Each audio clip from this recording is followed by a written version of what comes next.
আচ্ছা, আজকের লাইভটা আমি শুরু করছি।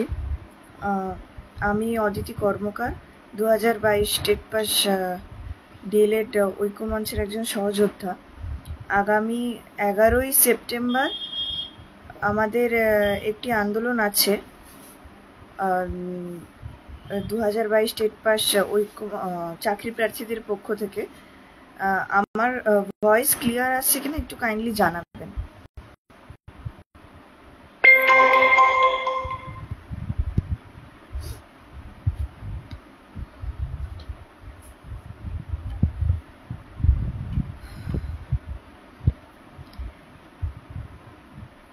আজকের লাইভটা এই কারণেই করা হচ্ছে, আর দুদিন বাকি।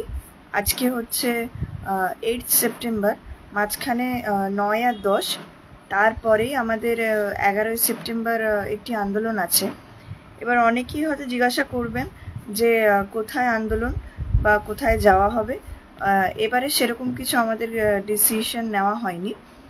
আমাদের আগামী 11 তারিখ সকাল 10:30 থেকে 11টার মধ্যে শিয়ালদায় আপনারা জমায়েত করবেন, এবং যারা হাওড়া দিয়ে আসবেন তারা শিয়ালদা মেট্রো স্টেশনেই আসবেন। মানে আগের বার আমরা যখন পর্ষদে গেছিলাম আমরা প্রত্যেকেই শিয়ালদাতেই জমায়েত করেছিলাম, তো এবারেও আমরা শিয়ালদাতেই জমায়েত করে সেখান থেকেই আমরা ডিসিশন নেব যে আমরা কোথায় যাব। 19শে অগস্টের যে আন্দোলনটি ছিল আপনারা হয়তো অনেকেই জানেন যে এই আন্দোলনটি যথেষ্ট সাড়া ফেলেছে পশ্চিমবঙ্গে। প্রায় টপমোস্ট যে সমস্ত নিউজ চ্যানেলগুলো আছে এবং যে নিউজ পেপার আছে আমাদের আনন্দবাজার ও বর্তমান, সেই সমস্ত পত্রিকা, পত্রপত্রিকা এবং সংবাদ চ্যানেলেও 22 স্টেটের কথাই শুধুমাত্র বলা হয়েছে। এছাড়াও ন্যাশনাল যে মিডিয়া বা ন্যাশনাল যে নিউজ পেপার যেমন টেলিগ্রাফ বা স্টেটসম্যান, এই সমস্ত পেপারগুলিতেও আমাদের আন্দোলনের খবর ছড়িয়ে পড়েছিল। তো এই আন্দোলন যেটি 11 সেপ্টেম্বর ডাকা হয়েছে মহা আন্দোলন 2.0, সেই আন্দোলনটির একটাই লক্ষ্য, সেটা হলো যত দ্রুত সম্ভব আমাদের যে ডিমান্ডেবল যে ভ্যাকেন্সি আছে 50,000 সেটি দেওয়া, এবং সরকারের কাছ থেকে যত দ্রুত সম্ভব নিয়োগ ছিনিয়ে নেওয়া ভোটের আগে। কারণ এখনই একমাত্র সুযোগ আছে, 2022-এরই নিয়োগ রয়েছে। আগামীতে সরকার যেটা দেখিয়ে, মানে সরকারের যেটা লক্ষ্য সেটা হচ্ছে ভোট নেওয়া, সেটা দেখিয়ে একমাত্র বেকার চাকরি প্রার্থীদের চাকরির ব্যবস্থা করে বা নিয়োগের ব্যবস্থা করে আমাদের মানে ভোটের ব্যবস্থা করা। তো এক্ষেত্রে বলা যায় যে 11 সেপ্টেম্বর আপনারা 23 জেলার যে সমস্ত ছেলেমেয়েরা আপনারা যারা আছেন, যে সমস্ত আমাদের সহযোদ্ধারা আছেন, তারা প্রত্যেকে আসুন। তারা আশেপাশের যে সমস্ত বন্ধু বান্ধব যারা 22 টেট পাস করে আছে তাদেরকেও নিয়ে আসুন। এবং অনেকেই আছেন, যেটা রিসেন্টলি একটা ইনিশিয়েটিভ নেওয়া হয়েছে, বিভিন্ন কোচিং সেন্টার এবং আদার্স মানে মিডিয়া বা ইউটিউবে নিজেদের যে আন্দোলন সেটা প্রচার করা। আপনারা পারলে আপনাদের আশেপাশে কোচিং সেন্টার যেখানে কম্পিটিটিভ এক্সামের জন্য কোচিং দেওয়া হয় সেখানে গিয়ে একবার বলুন, যাতে মানে প্রত্যেকেই 11 তারিখের যে আন্দোলন সেটাতে আসে। অ্যাকচুয়ালি একটা কথা এর আগে একবার বলা হয়েছিল, আমাদেরই একজন পরিচিত বলেছিলেন যে কন্টিনিউয়াস আমাদেরকে হ্যামারিং করতে হয়, মানে এ যা সরকার, এ সহজে নিয়োগ দেবে না।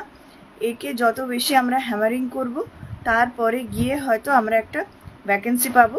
এবার সত্যি বলতে 10-12 হাজার যদি ভ্যাকেন্সি দেওয়া হয়, তাহলে এই ভ্যাকেন্সিতে আমাদের ম্যাক্সিমামেরই চাকরি হবে না। তো আমাদের টার্গেট যেটা ছিল সবসময়, যেটা আমাদের মাননীয় আমাদের পর্ষদ সভাপতি যেটা বলেছিলেন, যে প্রাথমিকে 1 লাখের ওপর শূন্যপদ আছে এবং সেখান থেকে 50,000 ভ্যাকেন্সি আমাদেরকে দেবে। আমার কথা হচ্ছে, ওনার দাবি ওনাকে রাখতে হবে। 50-এর থেকে এক বেশিও না বা কমও না, আমাদের 50ই চাই। কারণ আমাদের যে পরিমাণ ছাত্রছাত্রী বা আমাদের যে পরিমাণ সহযোদ্ধারা আছেন, আমাদের 50,000 ভ্যাকেন্সি দিলে স্কুলগুলো, যে 2215 স্কুলে এখন একজন টিচার বা কোনো স্কুলে টিচারই নেই, বা যেভাবে প্রাইমারি স্কুলগুলো ধুঁকছে, সেই অব্যবস্থা থেকে যাতে স্কুলগুলো আবার ফিরে আসতে পারে, সেই চেষ্টাটা আমাদের প্রত্যেককেই করতে হবে। এবং আমাদেরকে এটা ডিটারমিনেশনও রাখতে হবে যে পরবর্তীকালে আমরা চাকরি পেলে যাতে সেই স্কুলগুলোর আমরা একটা উত্তরোত্তর একটা শ্রীবৃদ্ধি হয়, সেদিকেও যাতে আমাদের লক্ষ্য থাকে।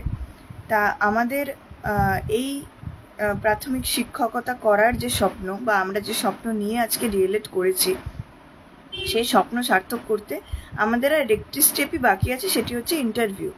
তা ইন্টারভিউ যদি আমরা ভালো দিতে পারি, তাহলেই আমরা একমাত্র আমাদের লক্ষ্যের দিকে আরও এক ধাপ এগিয়ে যেতে পারবো।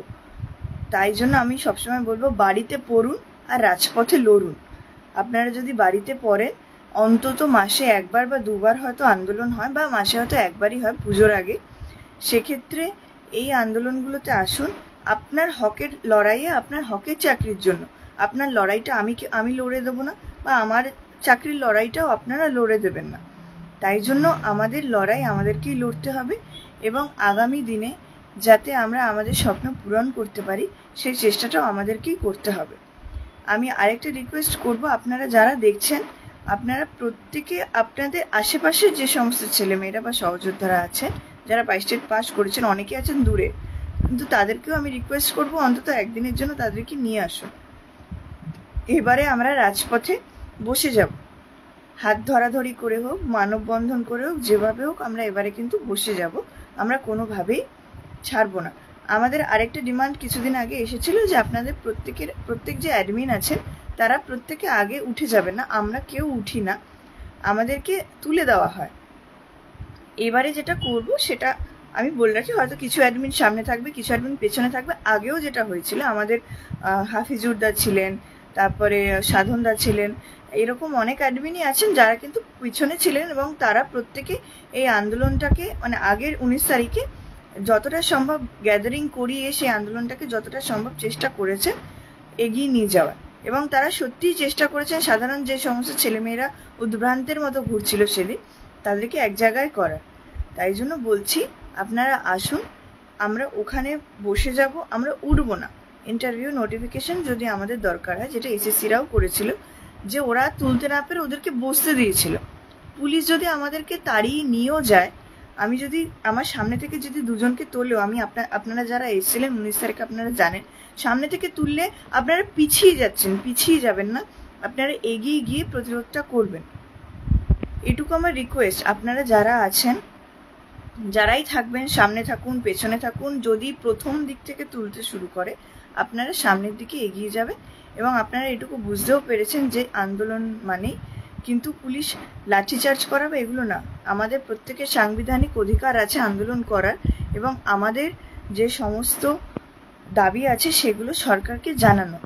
সরকার যদি চোখে কাপড় বেঁধে রাখে, আমরা হয়তো শত চিৎকার করলেও সেটা জানাতে পারবো না। বা এমন না যে আজকে প্রায় 3 বছর ধরে আন্দোলন করছি, সরকার সেটা দেখছে না। সরকার অবশ্যই দেখছে। আজকে এত নিউজ মিডিয়াতে দেখানো হচ্ছে, এত নিউজ পেপারে আমাদের খবর দেওয়া হচ্ছে। সাধারণ সরকার কেন, প্রত্যেকের এটা জানে যে 2022 স্টেট পাস চাকরি প্রার্থী যারা আছে, তারা প্রত্যেকে আন্দোলন এতদিন ধরে করছে। আমরা যতজন আছি ছেলেমেয়েরা, আমরা প্রত্যেকেই একটাই লক্ষ্য, আমাদেরকে যেভাবে হোক এই চাকরিটা পেতে হবে। সে আর দেরি করা সম্ভব না, কারণ ভোটের আগে এই একটাই শেষ সুযোগ। 2026 সালের ভোটের আগে এই যদি এখন নিয়োগ না হয়, এই নিয়োগ পরবর্তীকালে কবে হবে তার কোনো ঠিক নেই। তাই জন্য আপনাদের কাছে আমি রিকোয়েস্ট করছি, আমি বারবার বলছি, আপনি আপনার হকের লড়াইয়ের জন্য, আপনার চাকরির জন্য আপনি এই আন্দোলনে আসুন। 11 তারিখ ওখানে দাঁড়িয়ে ডিসিশন নেওয়া হবে আমরা কোথায় যাব। আগে থেকে জানিয়ে দেওয়া বা আগে থেকে এরকম কোনো ব্যাপার নেই। এবারে ওখানে ডিসিশন হবে এবং আপনারা আপনাদের আশেপাশে যারা আছে তাদের প্রত্যেককে নিয়ে আসুন এবং আপনার ইন্টারভিউয়ের দাবিতে আসুন। আপনি কারোর লড়াই লড়ে দেবেন না, আমি কারোর লড়াই লড়ে দিতে পারবো না। আপনার চাকরি দরকার, আপনি আপনার চাকরির লক্ষ্যে আগামী 11 তারিখে আসবেন। অজুহাত বহু মানুষ দেয়, কিন্তু এই অজুহাতটুকু মানে একদিনের জন্য বা একবেলার জন্য দেবেন না। এরকম বহুজন আছে, আগের বারও এসেছিলেন আমাদের একজন প্রেগনেন্ট একজন মহিলা ছিলেন, অনেক যারা পিএইচ ক্যান্ডিডেট আছে তারা এসেছেন। আমরা বহু রাত্রে অনেক মাঝরাতে আমরা এক একজন বাড়ি পৌঁছেছি। আমাদের অনেক মেয়েরা এসছেন, অনেক দূর দূর থেকে অনেক মেয়েরা এসছেন। আপনাদেরকে মানে আমি রিকোয়েস্ট করছি আপনারা কাইন্ডলি আসুন। আপনারা যে যেখানে আছেন, যত দূর উত্তরবঙ্গ, দক্ষিণবঙ্গ, বীরভূম, মালদা, মুর্শিদাবাদ যারা আছেন, যেখানে যেভাবে যে পজিশনে আছেন, আপনারা একটা দিন অন্তত অ্যাডজাস্ট করুন। 11 তারিখের আন্দোলনে আসুন। আপনার হকের লড়াই, আপনার হকের চাকরি, আপনার হকের নোটিফিকেশন যেটা সরকার এত ডিলে করছে, আপনারা কাইন্ডলি আসুন। ভোটের আগে আমাদের নিয়োগ চাই, ভোটের প্রিসাইডিং অফিসার হয়ে আমাদের যেতে হবে, এটা আমাদের লক্ষ্য থাকুক। আগামী ভোট 2026-এর ভোটের আগে আমরা স্কুলে যাব, আগামী ভোটের ডিউটি আমরা দেব, এটা আমাদের টার্গেট হোক, আমাদের প্রত্যেক সহযোদ্ধার এটা টার্গেট হোক। আগামী ভোটের ডিউটি আমাদেরকে যেভাবেও দিতে হবে। তার জন্য অন্ততপক্ষে 11 তারিখ আসুন। আমরা প্রত্যেকে বসে যাব, যেখানেই যাই না কেন সেখানে আমরা বসে যাব। প্রয়োজনে আমরা মানববন্ধন করব, আমরা সেখানেই আন্দোলন করব, সেখানেই রাত হোক দিন হোক আমরা নিয়োগ নোটিফিকেশন নিয়ে বাড়ি ফিরবো। এই রকম আমাদের মাইন্ডসেট করে যেতে হবে। আমি প্রচুর বলেছি, আমি শুধু এইটুকুই আবার লাস্ট বলবো, 23 জেলার যত সহযোদ্ধারা আছেন আপনারা প্রত্যেকে আসুন, আপনাদের প্রত্যেক আশেপাশের প্রত্যেককে নিয়ে আসুন।